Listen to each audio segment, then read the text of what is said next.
I couldn't stand on my own 2 feet. I was so intoxicated. I was drinking probably every weekend, 13, 14 years old, binge drinking very dangerous amounts. The world was against me. God wanted me to have a really bad life. Definite attitude of futility. My only way through it was just to drink and grin and bear it. That belief shaped me to expect to become an alcoholic.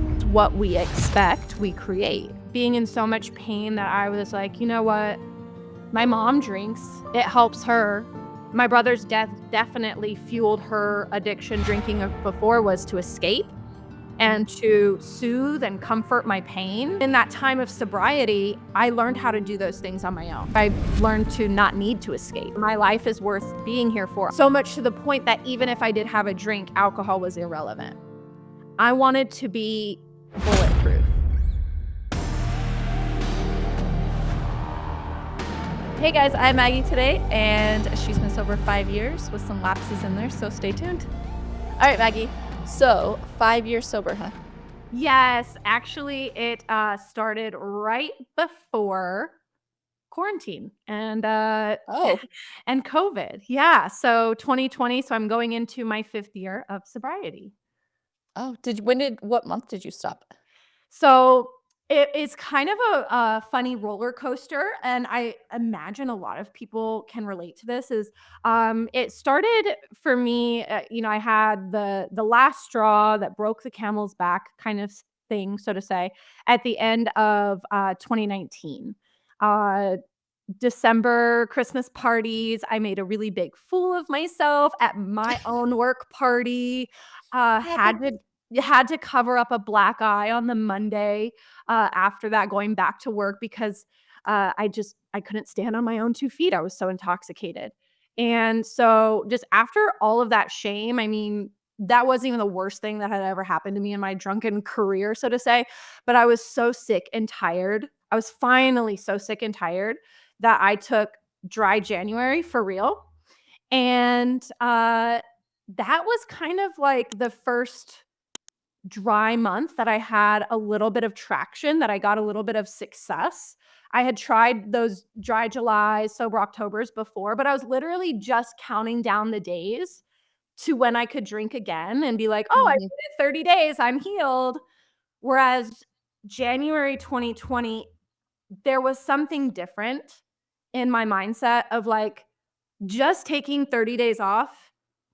That's what's digestible right now, but I don't think that alone is gonna cure me. So I kinda Yeah, need to start thinking in the longer term. I like that you bring that up because it's the perfect topic to go into dry January because I just did a TikTok, I think, on this about like why stop for 30 days? You do dry January, but all you are doing is waiting for that day, well, 31 to drink Yeah, again. right? Like, what is the point? Like, you start feeling better and then you're just gonna go binge drink? Like, make up Yeah, for those 31 days? and I think we're conditioned to think that, like, time heals all, but Yeah. time alone from alcohol, just by itself, letting time pass without drinking, that doesn't heal the need to drink. In fact, a lot of times, if you're just sitting around, you're going to introduce other coping mechanisms. Yeah. I noticed in the dry months prior where I wasn't focusing on, like, inner development or awareness, I was eating more. I Mhm. was on my phone a lot more, social media dopamine. I was needing to surround myself with people that were, like, giving me external validation. I was still trying to seek out what I was getting from alcohol. And so January 2020, I was like, "I'm just gonna try some new things." And I won't say that January was perfect by any means, but it gave me some fuel to my fire of like, let me keep experimenting, let me keep trying. So I had a slip up in like week 3. But it was the first time that I just kind of let that go. And I said, okay, what did I learn? I didn't shame Mm. myself. I was like, okay, if I just let this derail me, then I'm back to square one. So let me keep going. I had another few hiccups in February. And then come February 16th, I woke up and I was like, party girl Maggie is never coming back out. Never, ever, ever coming back out. So it was February 16th, 2020 that I basically said, I'm not even going to try. I'm not even going to entertain the thought of alcohol until I get my shit figured out. Yeah. And I immediately had this gut intuition of like, okay, what are the things that I've been doing that didn't lead me down this empowered path? And the things that I had done in the past that led me back to drinking were the traditional things that they tell us to do, like go to AA meetings, read Quit Lit, read about people struggling with alcohol. So then your mind still relates everything to alcohol. Right. Join sober pages. And when I did that, it was like literally people just talking about their relapses and how do I stop? And so I was doing all of those things. And I said, okay, well, if those things brought about bad results, what would it be like to just not have an issue with alcohol? Who would Right. that be? Like, who would I be? And I started to really plug into, I would be really healthy. I would be at the gym. I would be learning about nutrition. And these were all things that were very uniquely interesting to me. I don't think everybody's really a nerd about these things, but I was. And it was kind of putting like the quit lit, stop drinking themes down and picking up the themes of like, what would somebody be reading and doing if they never had an issue with alcohol?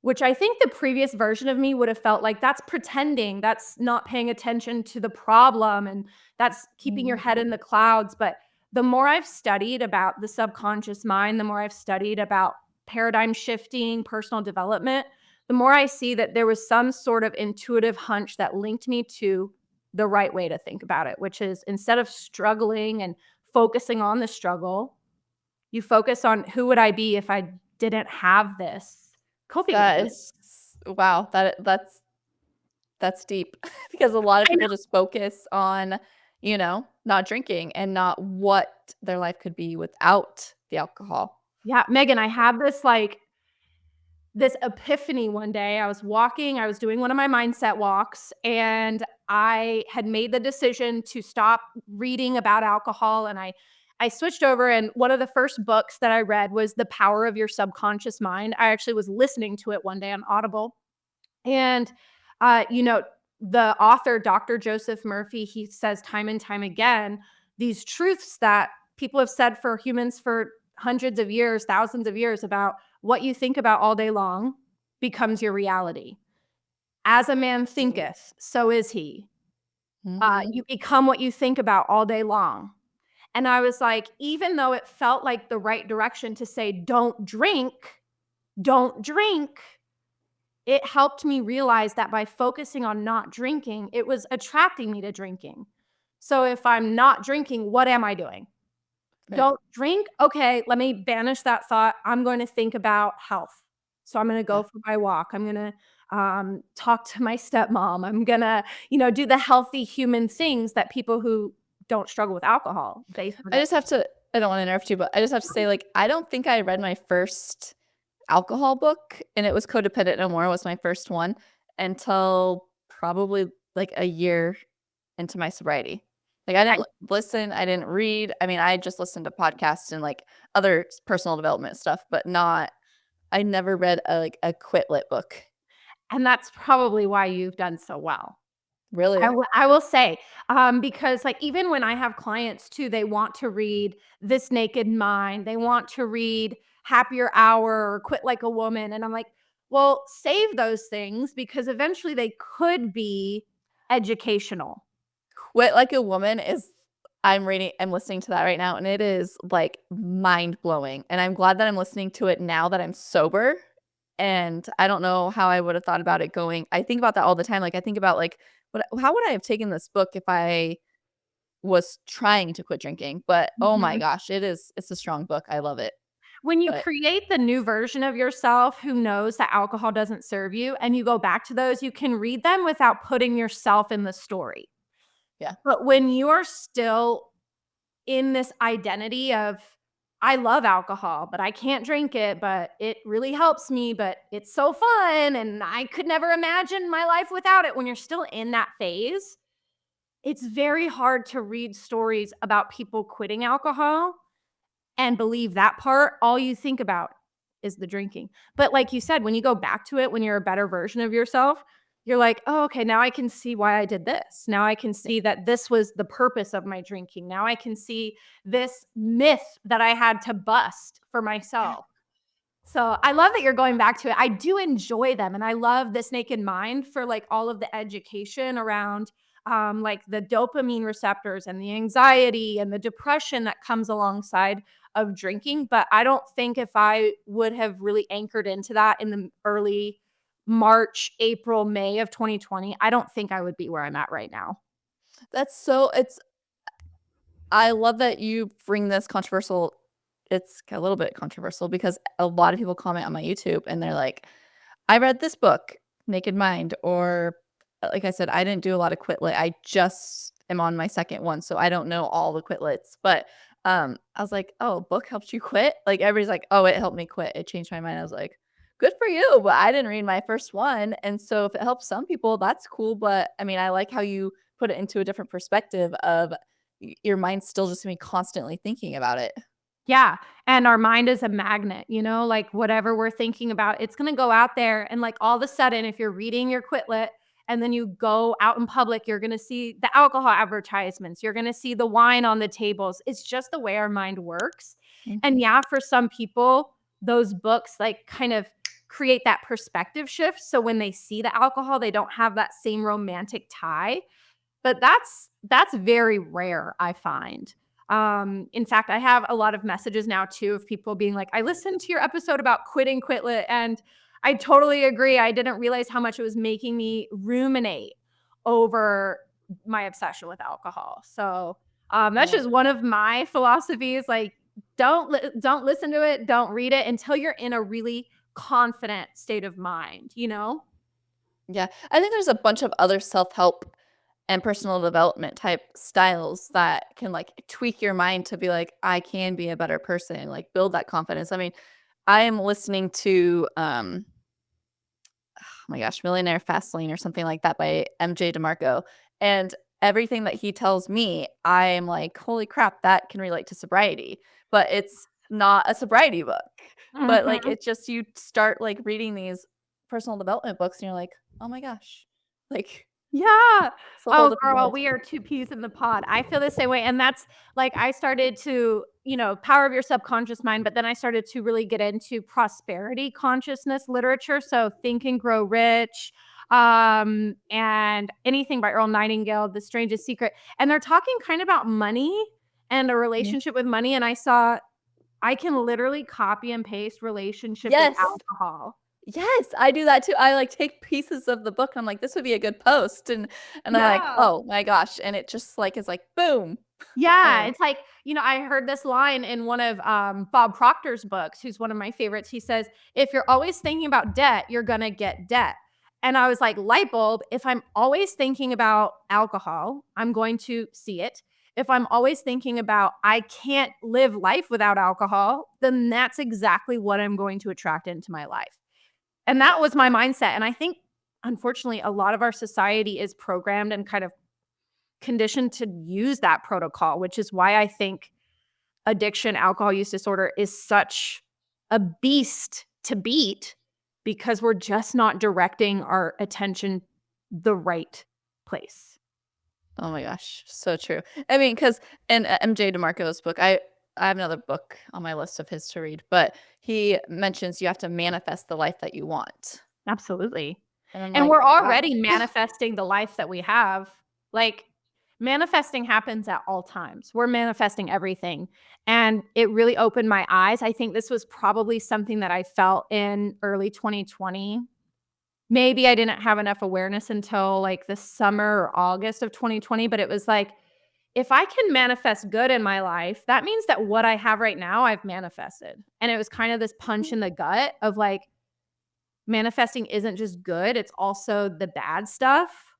Yeah. But if I created this bad stuff, that means I have the power to change that direction. Whereas my mind before was very much like victimhood, it was Yeah. I'm drinking because of my trauma. I'm drinking because of my mom. I'm drinking because of the grief and the loss and all of this stuff.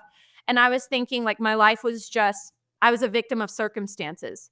And then when I started to learn about manifesting and the power of your mind, I was like, I pretty much manifested this really awful frame of mind that's like, hey, anytime anything goes wrong, it's a reason to drink. Mhm. And I was like, well, then I can pull myself out of that, right? Right. So speaking of trauma and everything, so I know that you responded to one of my posts saying like this is the perfect topic that I just posted about. And I think it was the one about it runs in the family. Yes. Mhm. So your childhood, was there like lots of alcohol involved? Yeah. So I'll try to put it into a quick synopsis. But I was 5 when my mom started to drink. And I remember my grandfather, her dad, saying, and he had never drank, but he said, his father was an alcoholic, coal miner in the Depression. So we have a family history of addiction, and it's a genetic disease. And my grandfather and my aunt and all these family members, I was 5, 6, 7 years old, they would just really emphasize the fact that my mom is sick. It's a disease for life. There's no way for her to cure herself. She's always either going to be in active addiction or she's going to be in recovery, but there's no such thing as being recovered, is basically how they said it. Is very, very um grim, very hopeless. And I didn't agree with it as a kid. I was like, how could this be a disease, a genetic disease? Like she's obviously, in my mind, I was like, she's obviously choosing to drink it. Now I have a little bit of a different perspective, but that belief shaped me to expect to become an alcoholic. Oh. And of course, what we expect, we create. So my mom, when she started drinking when I was 5, 6 years old, she was abusive verbally, physically. There was a lot of trauma in the house. And I have 2 older brothers, but my middle brother, he kind of was I would say, the enabler for her. He was definitely like taking on parental roles for her. And it became too heavy that he took his life when he was 14 and I was 12. Oh my gosh, I'm so sorry. And we were home alone together. And that experience is what kind of led my mind to go from, I'm angry at my mom's drinking, I'm never gonna drink alcohol my whole life because I can see the result of it, to being in so much pain that I was like, "You know what? My mom drinks, it helps her." My brother's death definitely fueled her addiction more, so I saw her drinking more, and all of a sudden, environment had its effect on me. And then all of the conditioned beliefs of what my grandparents, my aunts, and then AA rooms when I went to AA with my mom, all of those beliefs played out for the next almost 2 decades, where anytime that I thought I'm not going to drink, I would look at the alcohol and say, well, I'm diseased. So what's the point in what's the point in Yeah. fighting this? I'm diseased. There's no hope. Definite attitude of futility, meaning like you just don't see the point in Mhm. trying to be anything else. I had this mindset that the world was against me, God or whatever higher power out there wanted me to have a really bad life, and that my only way through it was just to drink and grin and bear it. So you were home when your brother Yeah. passed away. Mhm. Did you find him? Yeah. We were at my grandparents' house, and my mom was at work. She was 40 something living with her parents because her life was, that way. Um, so she was at work. My grandparents were out car shopping. And this was before everybody had cell phones. My brother and I were home alone, and he went outside and then he came back inside and I was watching Seventh Heaven. And he went what I thought he went down into the basement, but he went back into my grandparents' bedroom and found my grandfather's gun. he had a self-inflicted gunshot wound that didn't immediately take his life. And when I found him, I thought he was joking because he was snoring. I was 12 years old. I was like, there's no way that's Yeah. like, this is just a joke. This could not be real. So I found him. I walked away. And then the snoring didn't stop. So I went back in and I turned the lights on and I could see. And that's when I was able to call 911. Oh my wow. That's like that gives me goosebumps. I'm so sorry. Like that's I've a really done heavy trauma. I know. I've done obviously a lot of work. My dad was amazing. My dad, the reason he wasn't involved a lot in this was because he was military and he was deployed most of the time. And again, we didn't have social media or cell phones to be contacting him. So he didn't really know the breadth of everything that had been going on. But after that happened, he was able to get a contract job in North Carolina and I moved with him. And my dad immediately got me into therapy and he made up for everything that my mom was supposed to be plus more. And I really think it was my dad who helped me ensure that I didn't become just like my mom. There were Yeah. things that he planted in me that down the line when I was 27, 28, 29, I was like, I gotta stop this. I gotta stop victim drinking. I gotta figure out how to take this pain and turn it into something beautiful. There are people that experience trauma that don't go down this route. So what is it that they do? How do they Yeah. accept it? And how do they create gratitude for these things that most people would throw their life away for? And it was my dad really showing up for me in that way. I mean, and your dad has his own like PTSD, I'm sure, from being deployed or Oh, whatever. I don't know if he was deployed or you said he was deployed, but like, I mean, everybody's trauma is so different and nobody's is worse than the others. I mean, obviously, like situations could be worse. Like my friend lost her baby at 10 months old, and I'm like, I don't know how I would survive. yeah. And she, like, is I so can't strong. She's like, imagine. "Megan, I don't know how I'm so strong." Like, my husband has witnessed so many deaths overseas, and, like, I have my own trauma that I don't really talk about on my channel, but, like, everybody's trauma is different. I could not, like, be 12 years old and, like, seeing your brother like that, I could not even Yeah. imagine. Thank you for I wasn't really expecting to tell that story, but thank you for being open and making space for it. And, obviously huge trigger warning for that. Maybe too late now, but I think it's powerful. One of the things that I was doing in my successful sobriety was studying people like your friend, studying people that had experienced adversity, extreme adversity, and somehow found a way to find purpose through it and not let it consume them. One of my favorite teachers is Dr. Gabor Mate. I'm sure you know of his work. He says trauma isn't what happens to you, but it's what happens inside of you Yeah. because what happens to you. And so the beliefs that you create from the experience are what shape your life. And I created beliefs.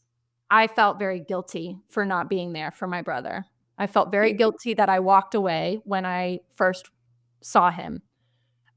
I had survivor's guilt. I had, my mom kind of putting things on me like, "Where were you? Why weren't you with Eric?" Oh my gosh. Blaming me, even saying things like, "If I had to lose a kid, I wish it were you and not Eric." And so those beliefs were what shaped me. And it was eventually learning to say, I'm stronger because of that. I have purpose now. I have a connection with people who need this type of help. I have a connection with people who have experienced so much adversity that they really think everybody else can do it, but not them. Right. And now it's like, no, actually, here's proof of somebody who's been through a lot just like you. And I think if you opened up about your trauma whenever you feel comfortable with it, your listeners, your audience would really resonate because I realized that in order to really trust somebody, you have to see a piece of yourself in them. I have shared my story, but not on my podcast. Yeah. And I feel like that's something that, like, I can share on other people's podcasts because I don't know, it's just, like, not everybody in my life knows about it yet. Right. Yeah, But I feel that. I've had to, keep little cliff notes out because I wanna respect family members still, but, I know that the time will come for you when you're ready, but I think it's so important to kind of, create that bridge for the person who's like, "My life is literally in shambles. I don't know where to start." If you just see somebody who's squeaky clean and been through the best life ever and they're like, "I love sobriety," that's really hard to resonate with. You're like, "What? Okay." But if we're open and honest and we're like, "Hey, I turned this absolute devastation into something beautiful and I love my life still," I think people resonate with that and they say, "If she can do it, if he can do it, I can try." And, I hope that for anybody listening that feels the same way. yeah, it's like one of those, like, if I can do it, you can do it. Like, and it doesn't Yeah. matter whose story is worse than the others. It's everybody has their own freaking trauma, and there's no comparing whose is worse or whatever. Everybody literally like, grief comes in all like, anger, I don't know, all of it. Right. Yeah. But, um, but it's something that everybody has to talk about. Like, you were 12 years old, lost your brother to something devastating. I couldn't imagine. Yeah, I've been through some attempts, not myself, but with family members. I've had to call 911 and, like, save them and, like, a couple of times, and then my neighbor committed suicide. I was, um, gosh, right out of high school, and I had to call his son and tell him, like, it's Oh so, my like, goodness. it's, Yeah. like, it's it's one of those things that is more common than not and not talked about enough, just like what happened to me. Like, it's Mhm. just something that people like me and you need to bring awareness to. Yes. We're Yeah. on a mission, girl. We're doing it. Yes. So, dealing with that trauma in high school, I assumed you watched your mom numb. I'm sorry, like, I have so many questions going through my head right now. Yeah. And so Mhm. you followed in her footsteps early? Very early. I moved back with my dad right after my brother Eric, that's his name. After Eric's death, I moved with my dad and stayed there for 2 years, but then I just felt like being in North Carolina without anybody that remembered Eric other than my dad, I was like, "I have to go back to Kansas." That's where, he was and my mom was. I have to go back and be around people that remember him and his friends and be in this I wanted to immerse myself in people who would remember the pain with me. I can see that now looking Yeah. back, but at the time, it was very much like I just felt alone and I wanted to be with people who, understood. And so I moved back in with my grandparents and my mom in the same house. And, when I was at my dad's, I was drinking probably every weekend, 13, 14 years old, binge drinking very dangerous amounts. I'm not sure how I did not get alcohol poisoning. But when I moved back to Kansas, it was, pretty immediate that I got into a friend group that was very party hard. Mhm. And my mom was very much the type of, "Hey, if you drive me to the liquor store, I'll buy you alcohol." Yeah. And it was like, do you remember the movie 13? That's Yeah. an old one, but that was our relationship, like best friends, best toxic friends. Wow. And, I would enable her, she would enable me. I was still going to school, but anytime that I was outside of school, I was definitely intoxicated. At the age of 13. Starting at 13, it really revved up 15, 16, 17. I ended up even graduating early from high school because I wanted a semester to party. Oh.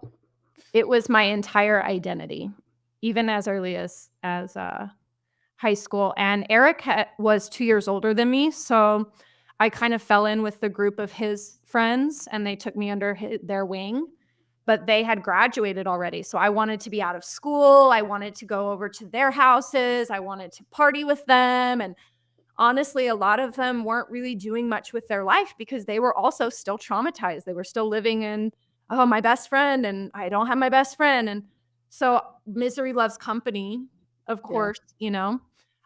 So I I would say I was very focused on wanting to go to school and wanting to go to college, but alcohol always came first. Yeah. And that identity for me was really solidified in my mid to late teens. Wow. That's quite the teenage high school. Yeah. And Yikes. in Kansas, I will say this is an excuse by far because not everybody drinks, but small town, I mean, that was the sentence that we would all say. What Right. else is there Yeah. to do other than drink? Same. Yeah, we weren't getting creative and using our noggins to be like, well, we could go ride ATVs or we could go fishing or we could go do these fun things. It was like, nah, we all we can do is drink. And it was like, that's a lie, but also we weren't willing Same. trying to get Same. out. Yeah. Yeah, same. Like I grew up in small towns. Like, what else is there to do? Like bonfires and drinking. Heaven forbid we go do anything else. Field parties, like what was crazy.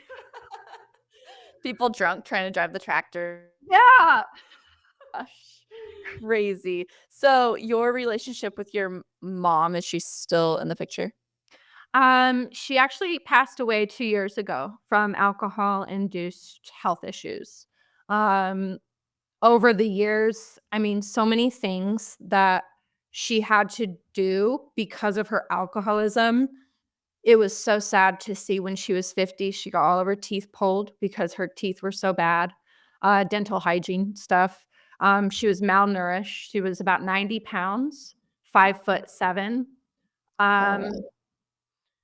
Shockingly, she did have cirrhosis of the liver, but she didn't have any cancers or anything. But she kind of just wasted away.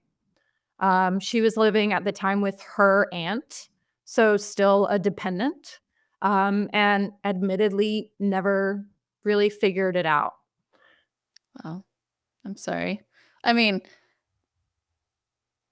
that has to give you so much power to keep you sober and keep helping other people. Yeah, it was surreal when it happened because honestly, I had kind of cut her out of my life, 22, 23. And so we didn't have a lot of contact, and the idea was always looming of when am I gonna get the call? But in my mind, I think I grieved the loss of her my entire childhood because it was never the same mom that I had. Mhm. And so when she passed away, it was kind of like closure. It was still painful and I had regret of not forgiving her or having a conversation, but I know she knows. I think grieving somebody that's alive is almost worse than grieving somebody that's dead. Yeah, because you can touch them, you can reach out and see them, but it's a different I remember as a kid telling my dad it felt like she had a different soul inside of her. Like her body was there, but the inside was a different person. Yeah. What do Which we is call that? pretty Like, accurate. I mean, I know that's how I was when I was super wasted. I was not the same person, but I was in my body. And I right? think to a kid, that is absolutely mind-boggling to Yeah. understand. And how old are you now? I'm 34. 34. Oh, Mhm. you look like you're younger than that. Um, you look like Not and not drinking helps, right? Yeah, our skin. yeah, exactly. Um, so when did you meet your husband? I met my husband when I was drinking. I was 25. At that point, I had gone through some of the, I guess, the stereotypical hurdles of DUIs Okay. and things like that. So by the time I met my husband, I was trying to get my act together, and I was doing a pretty good job at it. I was working for kind of a corporate restaurant and moving up the ladder, and I met him when I was filling in at a different store, and I was kind of on not necessarily a sober streak, but sober curious rising to where I gave myself guidelines and I was like, I won't drink multiple days in a row. If I drink, I'm going to be a classy drinker at like a lounge. And every once in a while that worked. But my husband was military and he kind of had an adult play hard type of attitude. He enjoyed going to cocktail lounges and things, but he had the ability to have one and be like, "Wow, that was fun. Let's go home." Yeah. And, Not us. I was like, "Wait, you're done? Let me get some sneaky shots then. Let me, like, get home and I'll go hide in the pantry and drink, out of a room temperature bottle of whiskey or something horrible." But I mean, I showed him my colors pretty soon, unfortunately, but I guess also fortunately because he knew. And he always said, like, he knew about my mom, he knew about my family history, and he always would say, "We are in this together. We are gonna No. fix this together." And I see a lot of the things that he intuitively said or did for me were so much different than what like Al-Anon or AA would tell me or my grandparents to do for my mom, which Mhm. was like, remind them how much they hurt you, remind them what they're Oh. giving up. And it's like that doesn't feel good to the person who's drinking. It's going to encourage more shame. Whereas my husband, he was just like, he didn't shame me, he didn't make me feel bad. He would ask me to apologize if I got drunk and outlandish, but he didn't go from, like, a punishment standpoint, but rather a love standpoint of, like, "I just really love you, and I know that you can be this type of person," and he would remind me of my gifts and my talents and the things to live for rather than how bad I was being, which was really different. I had That never felt that before. that's definitely, I feel like, similar to my husband. It's like, yeah, of course I would have to apologize. But, there was never, I mean, there were some times where it really crossed the line, but it was one time he told me, he's like, "If I wasn't married to you, Megan, I wouldn't be with you." And this was, like, in the beginning of, like, this was in 2014, and I'm like, "Oh, man, I really effed up." Like, Yeah. You're like, "Don't drop that line on me." yeah. So, it is nice that somebody can love you through it. Yeah, and I think that's the love that helps you remember the good qualities about yourself to live for, rather than thinking this is kind of the trajectory that I think Brian, my husband, helped me with. He helped me remember who I was running to become rather than who I was running away from being.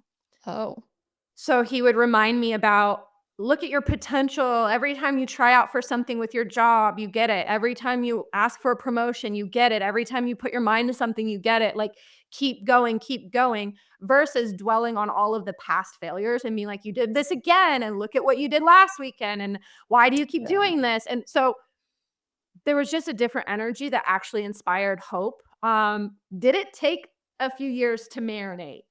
Yes. But it happened. And I don't think if I would've been with a partner, if I would've met somebody else that had the shameful energy, I don't think I would be where I'm at today at all. Oh, he has lots of patience.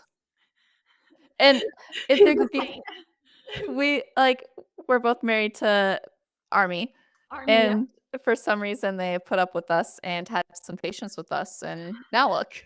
I don't get it, like, aren't army men known to be, like, impatient, like, "Let's do it, action, execute," and they're like with us, they're like gentle teddy bears.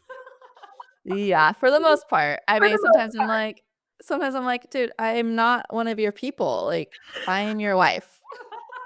I do get that too. Oh my gosh. So, when I wanna walk through your, relapses or, like, Mhm. your, you've Lapses. been sober Mhm, 5 years, but you've mhm. drank here and there. I feel like a lot of people struggle with that, and they're like, "Well, I have another day one. I have another day one." It's like, Right. okay, well, if you made it 4 months and you drank one night and you picked yourself up and were like, "Never mind. I that was a horrible decision. I'm moving on and don't drink again." Like, explain your journey with, like, the ups and downs. Yeah. So, I'll kind of bring it back because I think the experiences that I had as a kid were in my timeline to set me up for what I know now. I remember my mother's relapses, meaning one drink turns into more and more and more, and getting back into the habit and even more hazardous behavior. So I would watch her relapses, and I could always sense that they stemmed not from the first day of her drinking, but from her regret on the day after. They Oh. sometimes I would even feel like I didn't wanna bring up the fact that she had a lapse in her sobriety, because if she could just ignore that, she would be sober. She would get back on track. So I saw the shame and the guilt and how that took her from just one drink to then right back down into a full-blown relapse. So I studied a lot between the difference between a lapse and a relapse. And a lapse is more of a curiosity, a decision. You say, I'm going to try it. This doesn't mean anything about my sober days. This is just a little bit of an experiment. I think it's normal and human to have that curiosity. And so the way I kind of strategized it for myself was 2020. I said, I'm going to not drink until I have my shit together, basically. And it was towards the end of 2020 that I started to really realize, probably even before that, I was like, this is not the same as the experience of the average sober person because I don't miss it. I don't obsess about it. I don't have these moments where I'm stressed and I think about the drink. I don't have these moments where I want to be party girl Maggie.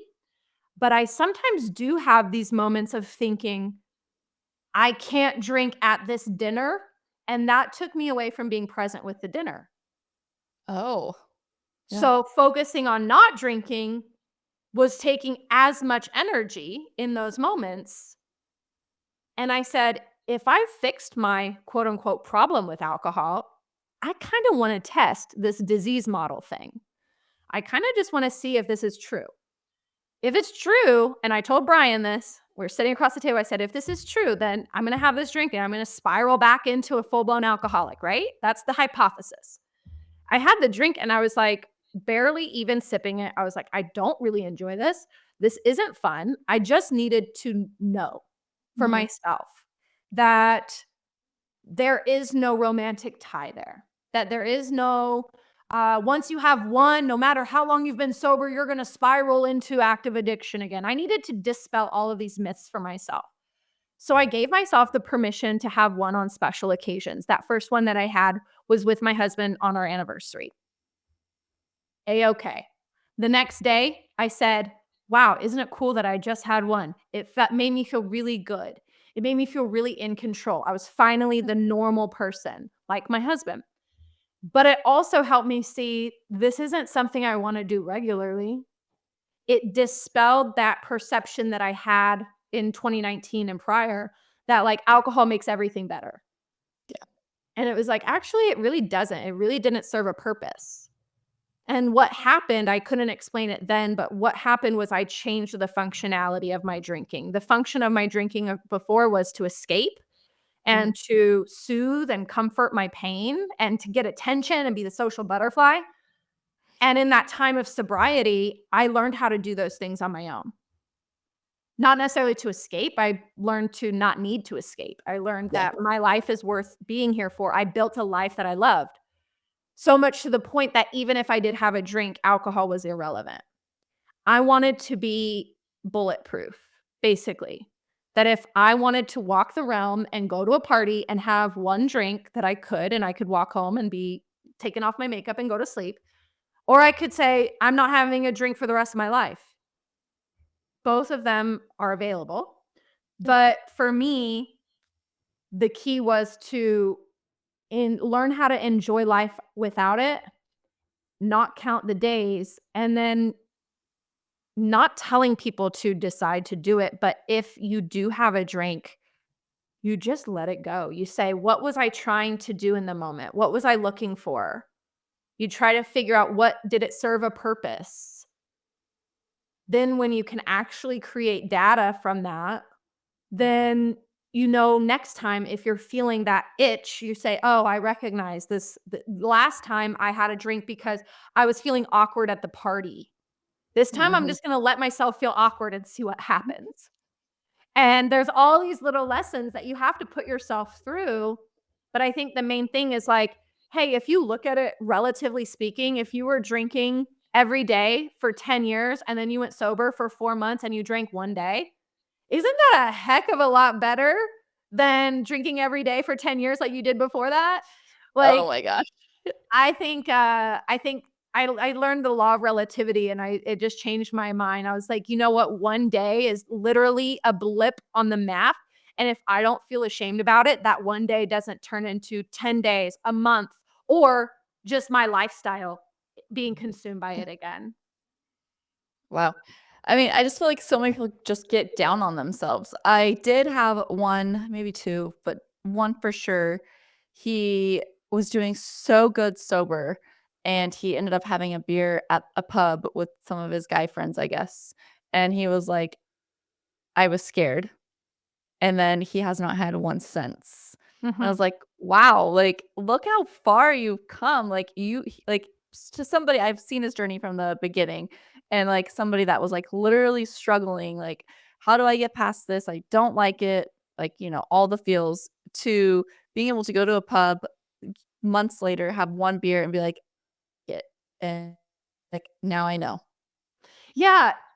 I don't know if any of your listeners have had this experience of like an ex where they broke up, maybe toxic ex, they broke up on bad terms and then like they don't see each other for a month, but then they maybe call or text each other, set up a date again, and then they go on the date and they're like, actually, yeah, this is, I remember why we broke up now.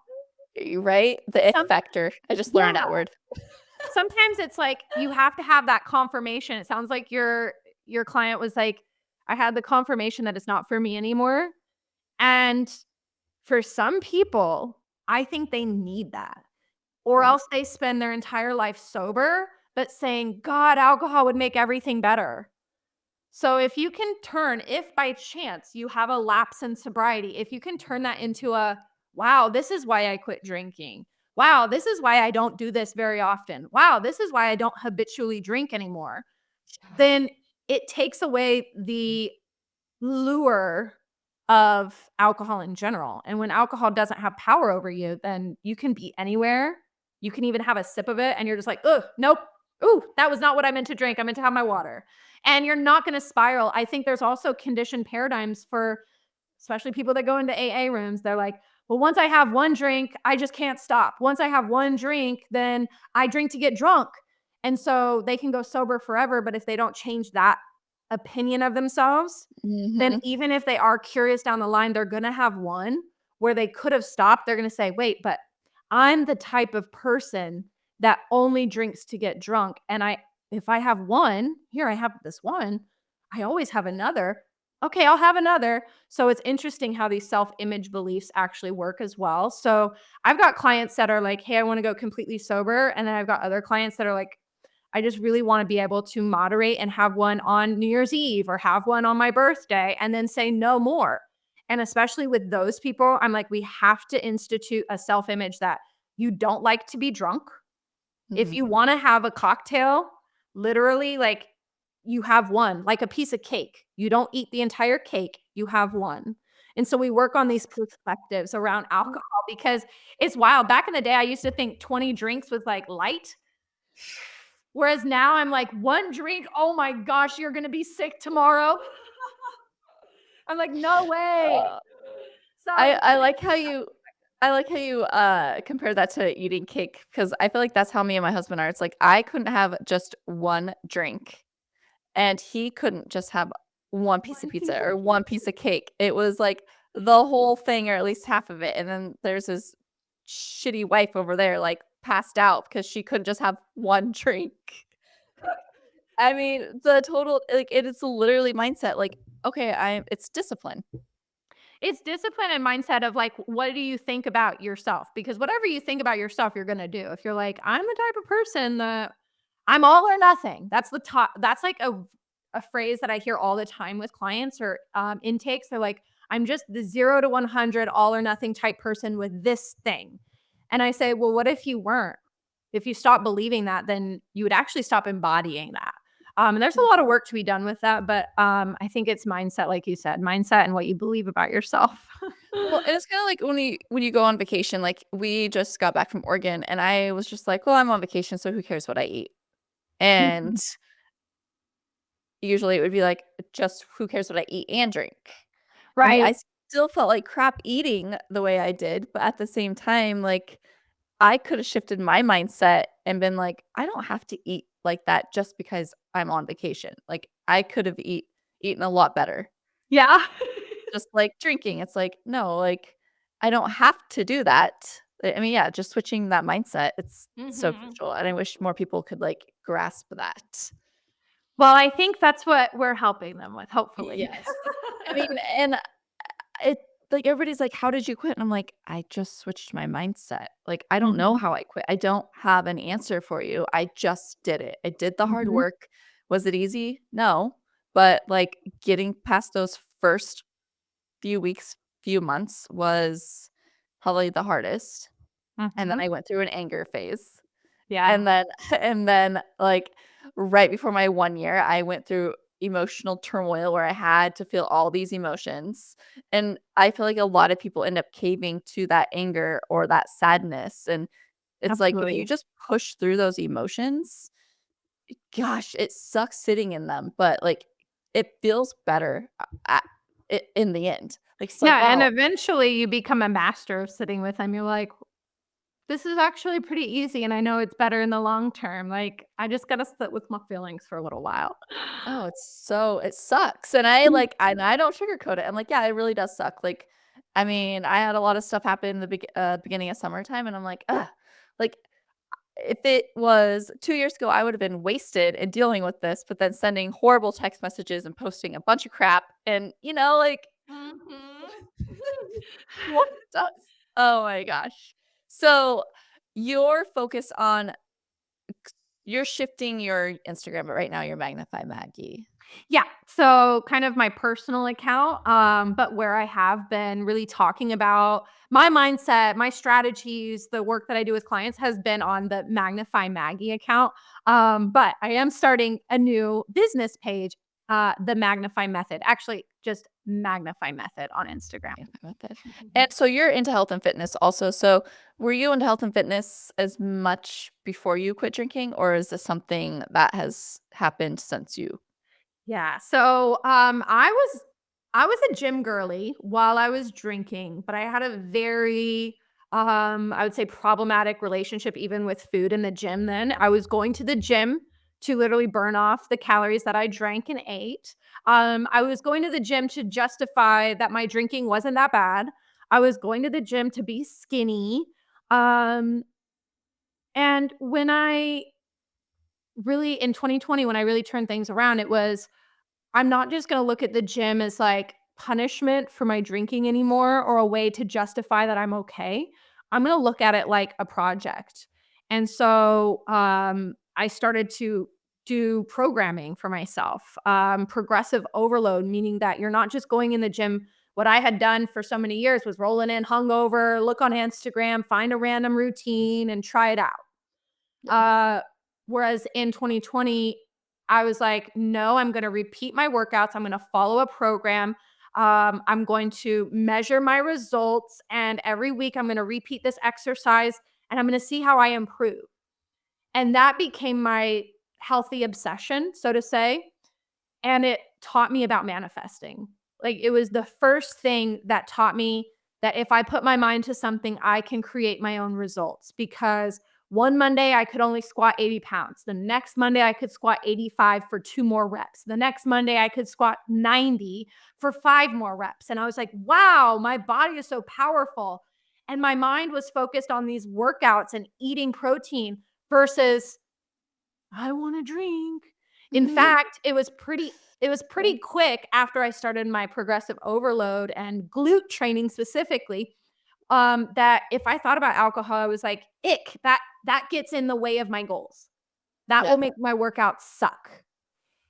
And so, I know a lot of people have this kind of hesitation towards the gym or working out, um, in their sobriety journey, but if they're just using what they did in the past as, like, that's what it would be like, I wanna tell you it can be totally different because when you start to follow a program and you repeat movements and you're really embracing the identity of somebody who's healthy and takes care of themselves and discipline, then you see that you can create a positive impact in your life. And your mind starts to be focused on the future and the goals that you have in the gym rather than ruminating in the past. Yes. I feel like when I was training in the gym or like when I was personal training, I would have these classes and they were at 5 o'clock in the morning. And it's like, oh, I just sweated out all my alcohol because I roll in hungover and then sweat it Mhm. all out. And then now I see like people posting on social media, like, oh, I had to work out the weekend of drinking. And I'm like, oh, that was me. Like, That that is sounds so stupid. awful. Yeah. So stupid. Like, gosh, you don't even know what you're doing. Like, you literally cannot like sweat out the alcohol. And I mean, It oh, doesn't work that way, unfortunately. What no. I see now is that I was putting more harm on my body because it was literally like, "I need to recover from the alcohol, and now you're gonna put me under stress." I'm like, "I'm sorry, body. I'm sorry." Right? And when I quit drinking, because I was like I felt like I was pretty bulky when I was working out and, like, lifting heavy and, like, working in the gym, but I was drinking constantly. And everybody's like, "Well, how much weight did you lose?" I'm like, "Well, like 15 to 20 pounds," but I, like, leaned out, like, I don't have man biceps anymore. I don't have, like I don't know. Like, it's just Yeah. different when you quit drinking, your body changes. I mean, I still have to do the work, but, like, it's Isn't not the as work a little hard. bit easier? Yeah. Yes. Yeah. I Definitely. noticed, like, the inflammation I didn't even know I was inflamed until the alcohol kind of I guess, my body truly detoxed it after a few months, working out, drinking water, eating the right foods. I didn't realize how poofy I was. Even Yes. though I was thin, I was skinny poofy, if that makes sense. When people look at you and they're like, "I wanna look like you, I want you to train me," and then I look back at pictures and I'm like, "I had a beer belly, my face was round," but, like, in the moment, I didn't notice it, Yeah. and I'm like, "My face looks completely different," and, I mean, the bloat like, I don't have a beer belly anymore, like, it's so gross. Yay. Yay. Right? It's just so funny, you think that you look so good, but imagine what you could look like without alcohol. Yeah. It's silly. It's, honestly, I feel like it just negates each other. If you're paying for a gym membership and you're drinking, like, your body's having a really hard time. You gotta focus on the gym, your healthy habits, walks, food, water, and then you're gonna be like, "Wow, all this time that I spend in the gym can bring about results if I'm not drinking all the time." So, Yes. So I true. hate to be a buzzkill, but literally. Especially with, like, January coming, and I don't know when this podcast will go out, but, I get so hard with people with these New Year's resolutions and doing dry January. It's such a joke to me because all these people go hardcore in the very beginning, and I just thought about this. Everybody phases out at 30 days, just like when they do dry January, they phase out at that Mhm, end. It's like, why mhm. not just stick to it? You don't realize how good you would actually feel. Yeah, you quit on yourself after 30 days, you might as I don't wanna say that. I was gonna say you might as well not even do it, but you should because 30 days can open your eyes to 60 days being possible, but if you can only agree to do 30 days, you gotta spend that 30 days very wisely to get the amount of progress that you need to open your eyes, if that makes sense. Yeah, I it's just and I joke about it all the time, like and kudos to those that are like, "Oh, my New Year's resolution is to lose 50 pounds." Good for you. But do you have a plan for it? Like, do you just think you're gonna show up to the gym and start walking on the treadmill and lose the weight or get on this freaking bike or elliptical? Like, you have to have a plan. Like you said, like getting rid of alcohol, eating right, walking, like strength training, like all of it. Like Mhm. every single thing has to connect to get the results. Yeah, and Something with hopefully mindset. Yeah, and hopefully you have friends who also like that. I would say if you don't have any friends that enjoy that or talk about this kind of stuff, then maybe take some time off of them as well as you're on your journey. Because if they're saying, "God, I'm trying to lose weight in the gym and it's so hard," you're gonna say, "Yeah, me too. It is so hard." And then quitting sounds a lot easier when somebody else is gonna quit with you.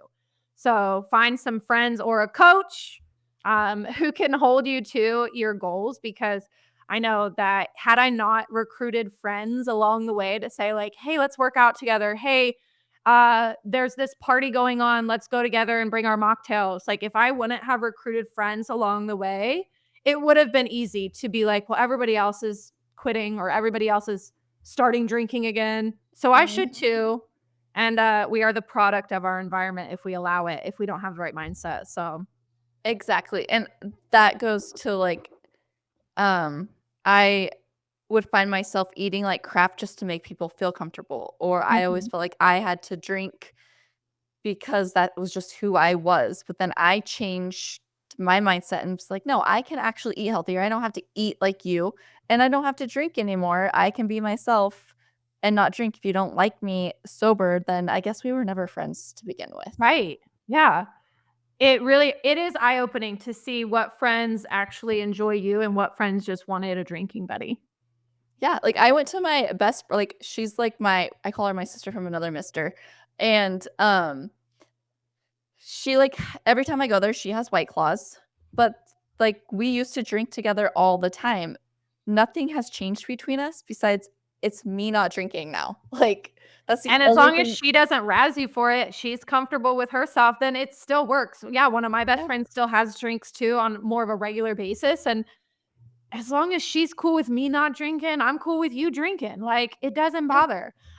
Those friends will make themselves apparent, those ones that truly want just you around. And then the friends that just kind of wanted somebody to drink with and pass time and kind of solidify that it's okay to be a hot mess express. Hot mess express. They will probably fall into the darkness and just kind of fade out. And that's kind of what's happened with some, and like, then I start thinking, like, "Is it my fault? Did I do something? Did I say something?" I know I probably said something because I don't have a filter sometimes, and I'm Good. sh some of them watch my videos, and I never say names, I say situations, and Yeah. it's like, "No, like, I am me. If I stop getting invited or I'm not included, it's because like, just because I bettered myself doesn't mean that I'm not the same person." Like, Mhm. I just ain't bringing the alcohol anymore or providing it, and I'm just not a hot mess express anymore. Right. But I'm still fun if you guys give me a chance and you don't just judge me because 'cause I'm not drinking. But, like, Um, the fun is, like, going hiking now, going whitewater rafting, jumping out of airplanes, like, going bike riding, going to, like, to the lake and hanging out, like, those that's the fun now. The fun isn't just lounging in the backyard drinking anymore. yeah, isn't that so much better in, like, bucket list life than, like, literally doing the same thing just in the same 5 environments: bar, home, backyard, friend's house? Like, if that's how you wanna live your life, I'm okay with that, but I will be, like, this past year, I went to the Grand Canyon and did Havasu pie. It's like, I'm gonna be doing big life things that I would have never had the energy or the money to do when I was actively drinking. Oh my gosh. So, I know that we're, like, an hour into this, but, so your method to quitting drinking, like, how did you how did you quit? You said, like, obviously mindset, and then, were there any super techniques that you did that stand out that, like, could help other people? I know the main thing was that um I just stopped entertaining alcohol thoughts, which is I think, very, crazy to the current drinker. And even people who have tried sobriety before, they're like, "But how do you just stop thinking about it?" And it's literally training your brain to focus on and create new interests. Yes. And it takes time, but it does work. The only thing you can control in your life is your mind and your thoughts. And if you start to direct your thoughts in the route of who do I want to be, then the thoughts of coping mechanisms, they start to dwindle and you start to say, I don't want to be that person anymore who's hiding behind alcohol or using the crutch of alcohol. For me, again, those interests and those hobbies and that purpose was fitness and nutrition. I went hard. I basically said, what I would have spent on alcohol the past 3 months, I'm gonna spend on myself, and so I invested in, courses to get certified as a personal trainer, nutritionist. I got into Gabor Mate's programs. That all helped me change my identity of who I thought I was. So, whatever type of activities, interests, passions that you have that are the version of you, what you do when you're not drinking, what you do when you have all this time because you're not hungover and you haven't spent all of your money on alcohol, what you're doing in your imagination when you are not just planning on your next drink. Who is that and what are you doing? For some people, I have clients where it's instruments.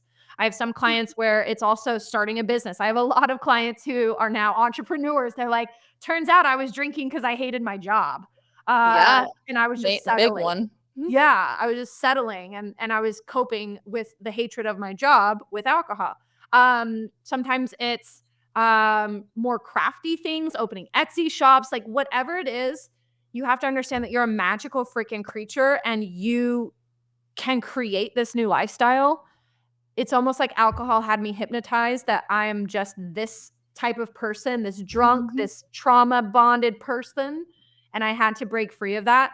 So again, I wish there was like some magic tool that I had, but honestly, it's just mindset, finding new passions, finding new interests, studying personal development, power of your subconscious mind, psycho-cybernetics, you are born rich, think and grow rich, you are a badass. Those are some of my favorites. Um, and learning how to direct your thoughts and use your imagination for good, because I was always imagining what life without alcohol would look like in a way of like crying into my Ben and Jerry's on Friday night. And I had to start to imagine like, what do I get from alcohol freedom from sobriety? I get fun. I get those hikes. I get whitewater rafting, those types of things. And so when you start to think about what you get in a positive way, then you can change things up. Yeah, because how many years was our life just, like, revolved around alcohol, and now there's so much more freedom. So much more. It would have scared me back then, but now it's just like, this is real. And I know all those people that I would watch on the sidelines before and be like, they're saying that sobriety is so great and I just don't understand it. Like now I'm like, I freaking get it. I freaking get it. Yeah. Yeah, if So you much. give it a good positive attitude, then you will get what you give, you know? If you're like, "You know what? I'm gonna try this. I'm gonna go to the party. I'm gonna have fun. I'm gonna do this without alcohol, and I'm gonna be fun. I'm gonna have a good time."